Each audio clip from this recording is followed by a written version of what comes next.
कहें भाई साहब इधर आइए मेरे पास। वो लौट कर आए, बोले आपका बेटा है? बोले जी महाराज जी। आपने 3 बार इसको कहा प्रणाम करो, इसने प्रणाम नहीं किया, आपने मार दिया। आप पिता हैं, आपने जानने का ये प्रयास किया कि आपके बेटे ने मुझे क्यों प्रणाम नहीं किया? बोले नहीं महाराज। महाराज जी बोले मैं बताता हूं, बाप होकर जब तुमने प्रणाम नहीं किया तो बेटा तो तुम्हारा ही है, वो कहां से करता? ये बात मुझे भूलती नहीं है।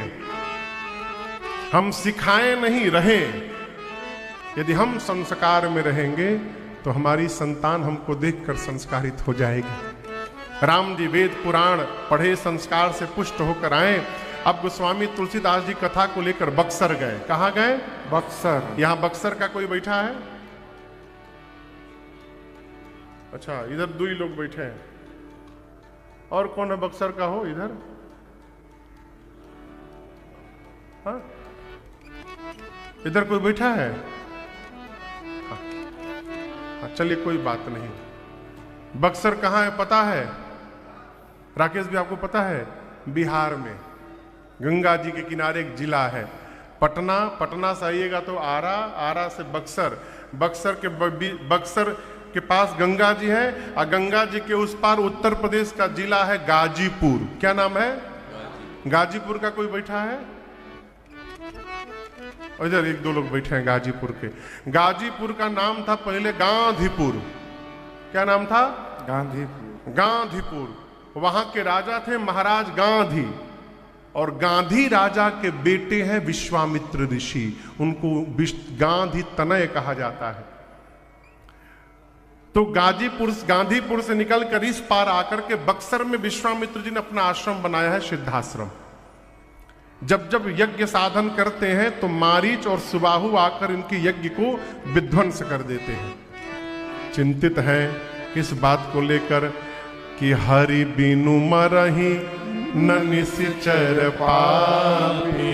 बिना भगवान के ये पापी मरने वाले, भगवान अवतार ले लिए तो क्यों न चल करके भगवान को मांग करके लाया जाए, ऐसा सोचे और पहुंच गए श्रीधाम अयोध्या।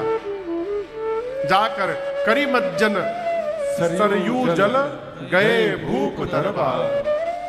सरयू जी में स्नान करके महाराज दशरथ के दरबार के द्वार पर पहुंचे विश्वामित्र जी। सूचना भिजवाई, सूचना मिलते दशरथ जी दौड़कर आए, दंडवत प्रणाम करिए, लेकर दरबार में गए और कहां बिठाए?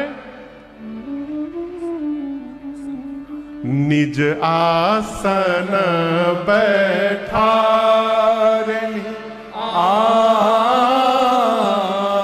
अपने चक्रवर्ती सिंहासन पर ले जाकर विश्वामित्र जी को बिठा दिया। पांव में बैठकर चरण पखारे कीन्ही अति पूजा। पांव पखार कर नाना प्रकार से पूजन किए। बार बार कहते हैं मौसम आज धन्य नहीं दूजा।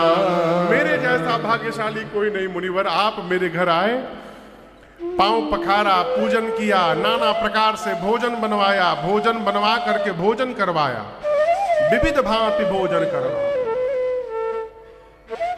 अच्छा आप बताओ, आप कहीं जाए, कोई आपको अपने गद्दी पे ले जाके बिठा दे, पांव धोए, पूजा करे, बढ़िया बढ़िया आइटम खिलाए, इतना कुछ होने के बाद आप क्रोध में रहेंगे कि प्रसन्न में रहेंगे? परम प्रसन्न। विश्वामित्र जी भी परम प्रसन्न हो गए। अब दर्शन करिए, इन सारे कार्यक्रम में कितना टाइम लगा होगा? अनुमान लगा के कहिए। आधा घंटा में हो जाएगा?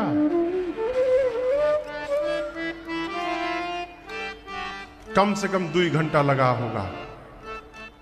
भोजन बना होगा, पूछ करके आप क्या पाएंगे बना होगा, फिर वो भोजन किए होंगे, है? कम से कम 2 घंटा। इतना समय बीतने के बाद अब दशरथ जी महाराज पुनि चरणनी मेले सुत चारे। इतना कुछ होने के बाद अब चारों बच्चों को बुला के प्रणाम करवाएं। मेरा प्रश्न है, आपके घर कोई महात्मा आते हैं तो क्या 2 घंटा बाद प्रणाम कराएंगे बच्चों को बुला के? कब कराएंगे? कहिए तुरंत। तो दशरथ जी ने तो गलत कर दिया, गलत कर दिया ना? नहीं, बिल्कुल सही किया। ये दशरथ जी की चतुराई है। चक्रवर्ती, अच्छा आप बताओ, गुरु जी कपारे पर बोझा लिए हो 50 किलो का, हाँ 50 किलो का बोझा गुरु जी कपारे पर लिए हो, अचेला कहे गुरु जी 2 मिनट खड़े हो जाइए, हम दंडवत करेंगे आपको। गुरु जी कौन आशीर्वाद देंगे आप कल्पना करिए। कपारे पर हमारी बोझा कही रहा, खड़े हो जाइए। विश्वामित्र जी जब पहुंचे तो चक्रवर्ती जी सोचे कि अभी ये थके होंगे यात्रा से, थकान है इनको, यदि इस समय बच्चों को प्रणाम करवाऊंगा तो हो सकता है थकान के कारण मन से, हृदय से आशीर्वाद न दे पाए। ऊपर ऊपर कह दिया, ठीक है जी, मैं आज आपसे मांगने आया हूं। बोले कि असुर, अयोध्या में मेरी सत्ता के नीचे असुर आपको सता रहे हैं। दशरथ जी ने आदेश दिया सेवकों को, निकालो मेरा धनुष बाण, अभी समाप्त कर दूंगा। विश्वामित्र बोले, महाराज महाराज आप न मंगाइए, आप रहने दीजिए, आप न मंगाइए। मैं न मंगाऊं? मुनिवर आपको लगता है कि मैं नहीं मार पाऊंगा? विश्वामित्र जी बोले, संशय नहीं है, मुझे पूर्ण विश्वास है आप मार पाएंगे, तो क्यों मना कर रहे हैं? विश्वामित्र जी बोले, महाराज आज मैं मारने वाले को लेने नहीं आया हूं, आज मैं तारने वाले को लेने के लिए आया हूं, इसलिए आप रहने दीजिए, आप न मंगाइए। बोले, मेरे घर में तारने वाला है? बोले, है ना। कौन है? तब विश्वामित्र जी बोले, अनुजा समेत देहु रघुनाथ, निशिचर बध में होब सनाथा। यहां दर्शन करिए, दशरथ जी से विश्वामित्र जी ने ये नहीं कहा कि लक्ष्मण भैया के साथ राम जी को दे दीजिए। क्या कहा? अनुज समेत, छोटे भैया के साथ। तो राम जी के छोटे भैया तो पहले भरत जी है, तो नियम से तो भरत जी को जाना चाहिए। लक्ष्मण जी कहां चले गए? जब प्रणाम करवाया महाराज ना, तो राम जी इधर बैठे, फिर भरत जी इधर बैठे। भरत जी राम जी के पीछे नहीं बैठे, सामने बैठे। क्यों? सामने बैठा रहूंगा तो अपने भैया को देखता भी रहूंगा और बैठा भी रहूंगा यहां पर, इसलिए इधर आके बैठ गए। लक्ष्मण जी राम जी के पीछे बैठ गए, शत्रुघ्न जी भरत जी के पीछे बैठ गए। विश्वामित्र जी समझ गए, 2 इधर 2 इधर, लगता है राम जी के साथ जो भाई साहब बैठे हैं ना, यही राम जी के साथ रहते हैं। तो बोले, ये छोटे भैया अनुज समेत देव रघुनाथ, राम जी को दे दीजिए।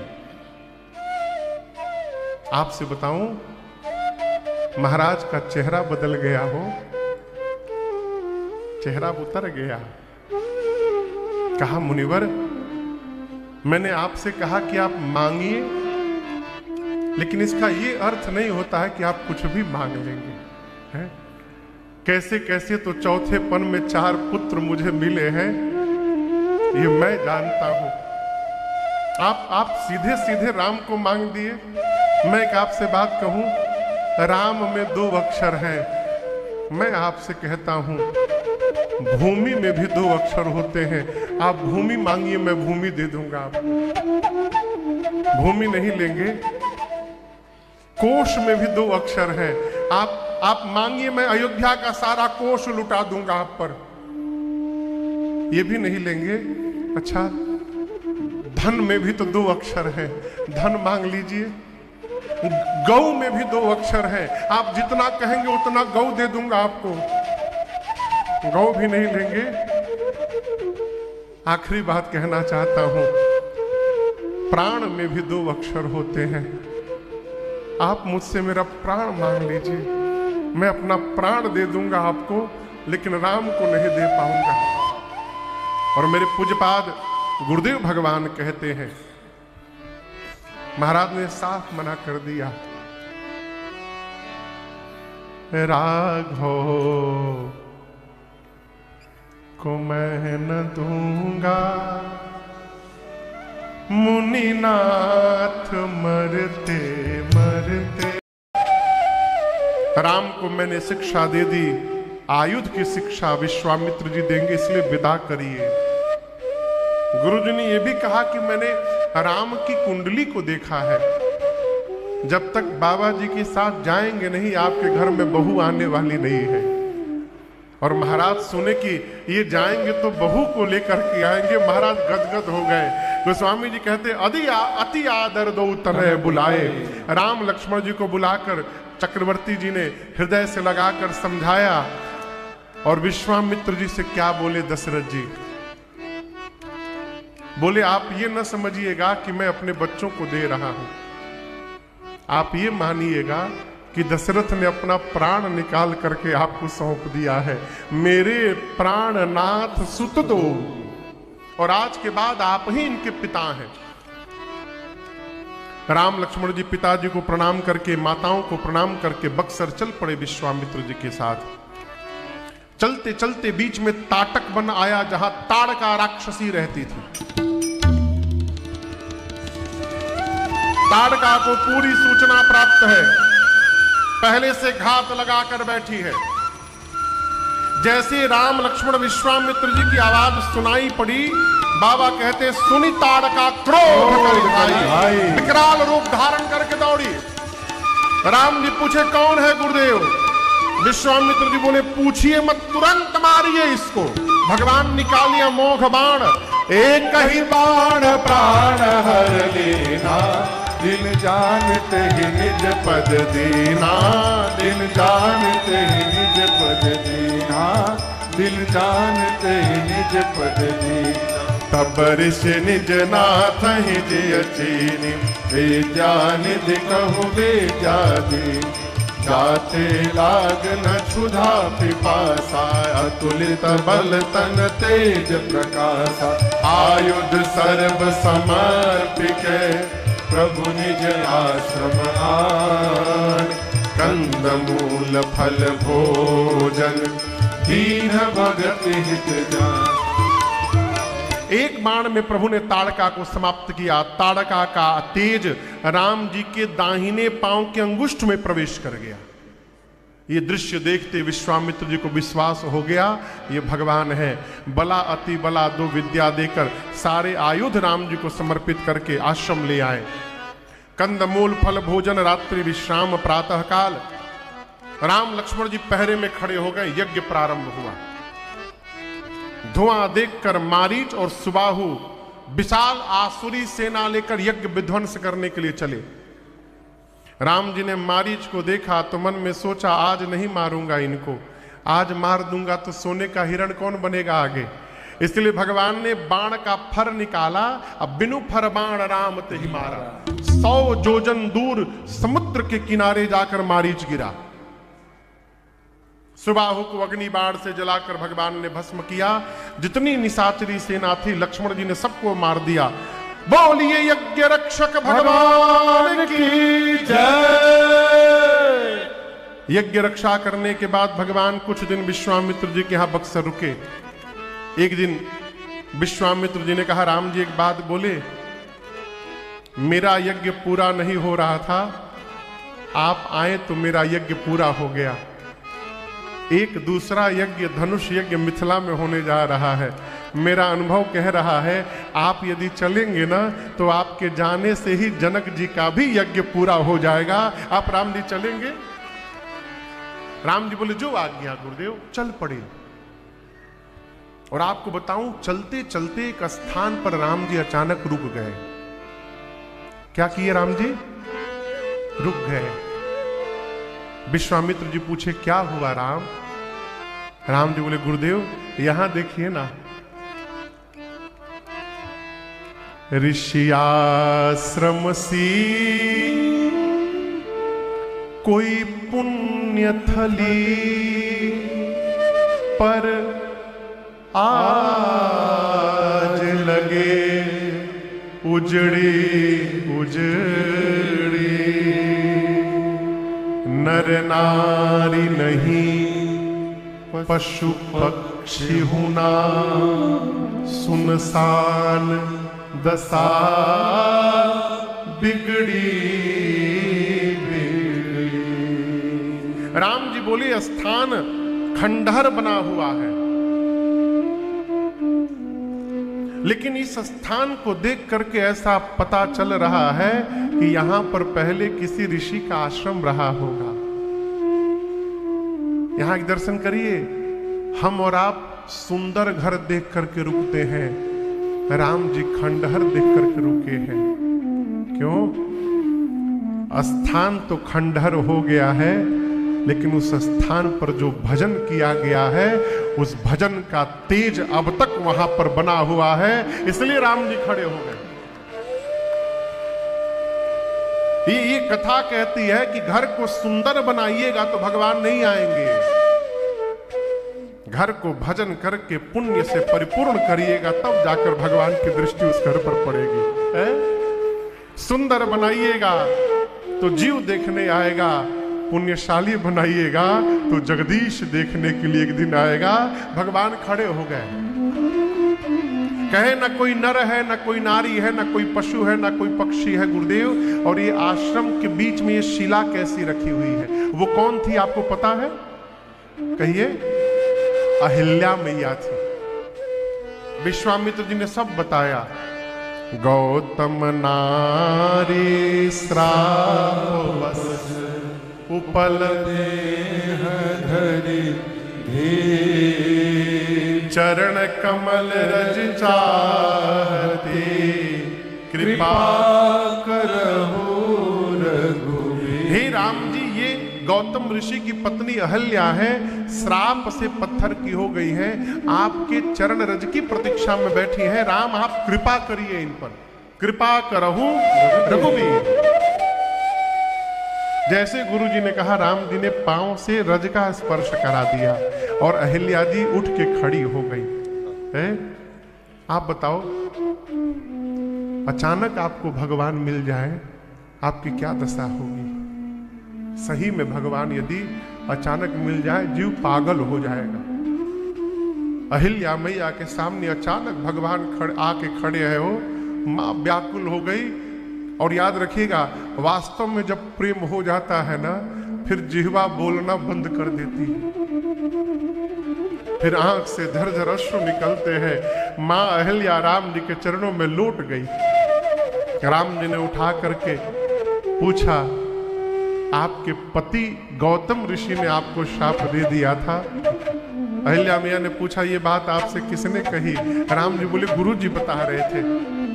अहिल्या जी ने कहा, प्रभु अब तक तो मुझे भी यही लग रहा था कि मेरे पति ने मुझे शाप दिया है, लेकिन नाथ अब जाकर पता चला है कि मेरे पति ने मुझे शाप नहीं दिया था, मेरे पति ने मेरा उद्धार किया था। प्रभु यदि शाप न दिया होता तो आज अहिल्या को राम का दर्शन कहां से मिला होता है? एक वरदान दीजिए, आज के बाद मेरा मन आपके चरण को छोड़कर कहीं जाए नहीं रहा। प्रभु आज मैं शंकर जी से आगे निकल गई हूं। राम जी बोले, वो कैसे? अहिल्या जी कहती, प्रभु गंगा आपके चरण से निकली है, गंगा आपके चरण की चरणामृत है, और गंगा आपके चरण से निकली थी, इसलिए शंकर जी ने उस गंगा को सिर पे चढ़ा लिया अपने। लेकिन प्रभु शंकर जी के सिर पर तो आपका चरण का चरणामृत पहुंचा था, अहिल्या के सिर पर तो साक्षात चरण पहुंच गया है। अब इससे अधिक सौभाग्य और क्या होगा? जो वरदान मां ने मांगा, राम जी ने दिया। बारंबार भगवान के चरणों में दंडवत करके मां अहिल्या अपने पति गौतम ऋषि के साथ उनके लोक जाती है। यहां गोस्वामी तुलसीदास जी कहते हैं, अस प्रभु दीन बंधु। भगवान कैसे हैं? दीन बंधु, कारण रहित दयाल, तुलसीदास सठते ही भजो, छाड़ी कपट जंजाल। भगवान दीन बंधु हैं। भगवान अपने भगत के लिए कुछ भी करने को तैयार हो जाते हैं। अरे इसी महाराष्ट्र में सक्कूबाई थी, आप लोग जानते होंगे। सक्कूबाई सास ससुर खूब मारते थे, पति मारता था। पंढरीनाथ भगवान की भगत थी सक्कूबाई है। एक बार पानी भरने गई, महात्मा लोग पंढरपुर जा रहे थे, विट्ठल विट्ठल कीर्तन करते करते ऐसा मन रमा कि क्या पता शरीर रहेगा कि नहीं रहेगा कल, क्यों ना मैं भी एक बार अपने ठाकुर को देख लूं। साधुओं के साथ लग गई सक्कूबाई।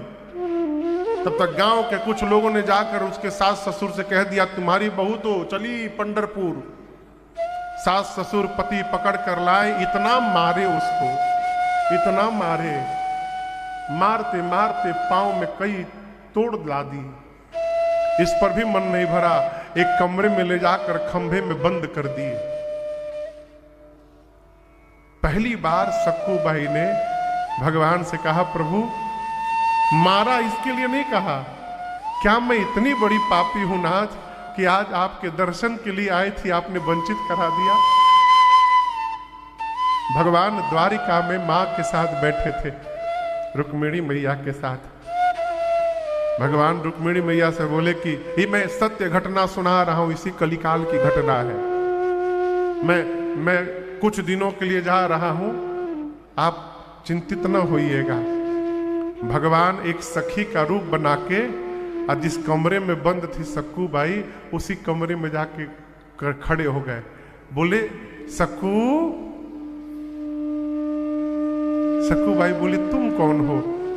भगवान बोले तू मुझे जानती नहीं है, जहां तू पानी भरने आती है वहां मैं भी आती हूं, लेकिन तू तो विट्ठल विट्ठल में खोई रहती है, तुझे क्या पता कौन अगल बगल तेरे खड़ा है, मैं ही रहती हूं। जाना है तुझे पंढरपुर, मैं पहुंचा सकती हूं। बोली जाना तो है, लेकिन घर वाले बोले मैं भीतर से आवाज लगाया करूंगी जब तक तू दर्शन करके नहीं आएगी। भगवान को क्या लगे हो, बंधन खोले, एक क्षण नहीं लगा, साधुओं की टोली में पहुंचा के स्वयं कन्हैया सक्कूबाई का रूप धारण करके और उस खंभे में जाके बध गए। इधर सक्कूबाई चली पंढरपुर, पंढरीनाथ भगवान के पास। शाम को उसके पति को तनिक दया आई, दरवाजा खोला, भीतर गया तो सक्कूबाई के रूप में साक्षात ठाकुर जी ही बधे थे। जाकर पति ने कहा, मैं तुझे कितना मना करता हूं, तेरी बात तू मेरी नहीं मानती है, इसीलिए तुझे मारना पड़ता है, मेरी बात मानेगी ना? ठाकुर जी बोले मानूंगी। अब नहीं जाएगी ना कहीं? बोले कहीं नहीं जाऊंगी। तो उसने बंधन खोला और कहा जा चाय बना के ला, कुछ पीने के लिए लेकर आ।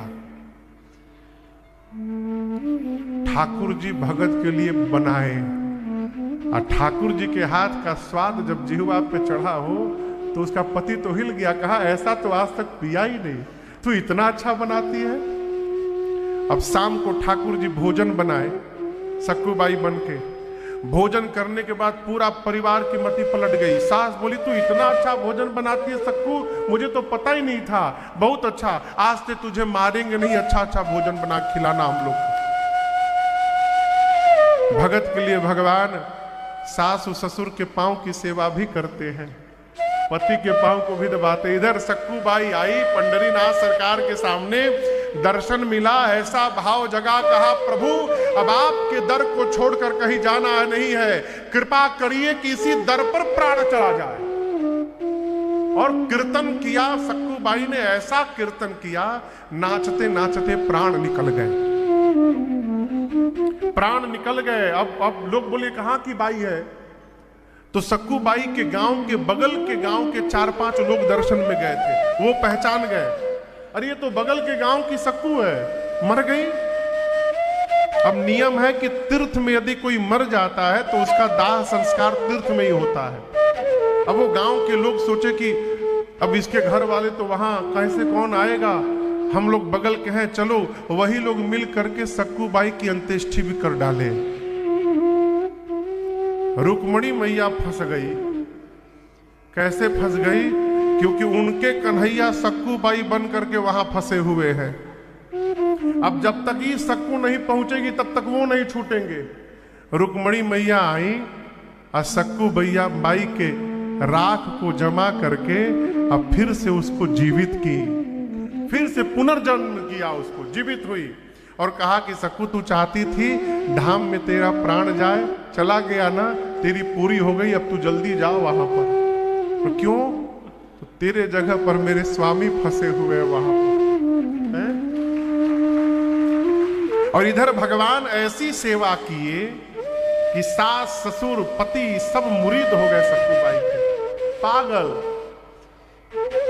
भगवान देखे कि सक्कू बाई आ गई है, जैसे जमुना जी किनारे पहुंचे, भगवान पहुंचे, बोले कि मैं पानी लेकर आती हूं। गए और मटका पकड़ा के सक्कू बाई को भगवान द्वारिका भगे। सक्कू बाई जल लेकर आई, घर में रहने लगी। अब जो गांव के बगल के 4 आदमी थे वो अपने गांव वापस आके सोचे चलूं उसके सास ससुर को बता दिया जाए, बेचारे कुछ करेंगे तो नहीं लेकिन बताना हमारा धर्म है। चारों आए, आकर दरवाजे पर उदास चेहरा करके बैठे, बोले बहुत दुखद सूचना है, आपकी बहू मर गई।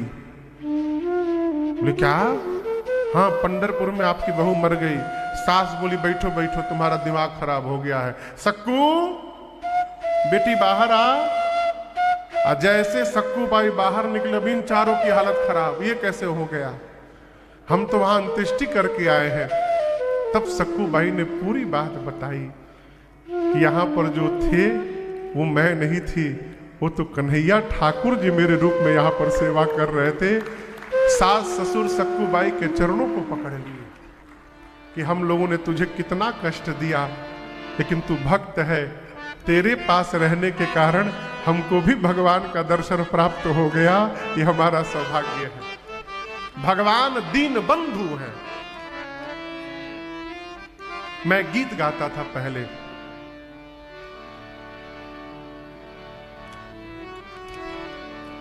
और थोड़ा